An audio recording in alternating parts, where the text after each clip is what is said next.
My dear friend, your question touches the very core of human existence.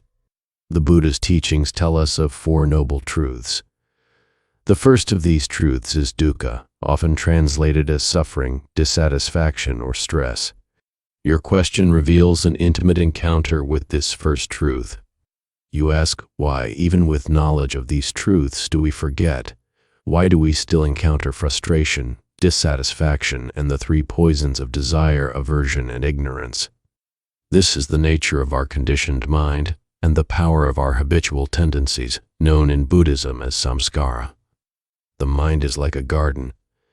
If for many years we have watered the seeds of anger, of dissatisfaction, desire, of ignorance, these seeds will have grown into strong trees. Once we become aware of these patterns, we cannot simply cut down these trees in one day. They need to be slowly and diligently uprooted, and their seeds need to be replaced with those of mindfulness, compassion, and understanding. This work is the work of a lifetime, and perhaps even many lifetimes. Do not be disheartened when you notice the three poisons present in your mind. Every recognition of these states, every moment of mindfulness, is a moment of awakening. The practice of mindfulness helps us to remember, to bring the wisdom of the Buddha's teachings into our everyday life. The more we cultivate mindfulness, the more present we become, and the more space we create between our experiences and our reactions to them. In this space, wisdom can arise. Moreover, remember the practice of patience, or kshanti, one of the 10 paramitas, perfections. Change takes time, and the transformation of the mind is not exempt from this. Have patience with yourself. You are a work in progress, as are we all. Equally, cultivate metta, loving kindness towards yourself.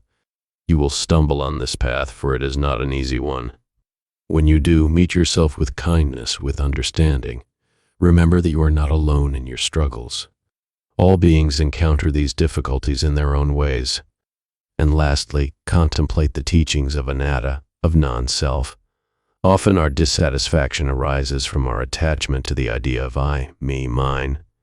When we realize that there is no fixed, unchanging self, that we are interconnected with all beings, we start to dissolve the boundaries of self and other, and dissatisfaction begins to lose its grip on us. Dear friend, continue to walk this path with diligence, patience, and compassion.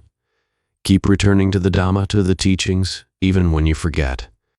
For every time you remember, you are one step closer to liberation. May you be free from suffering, and may you find true peace and happiness.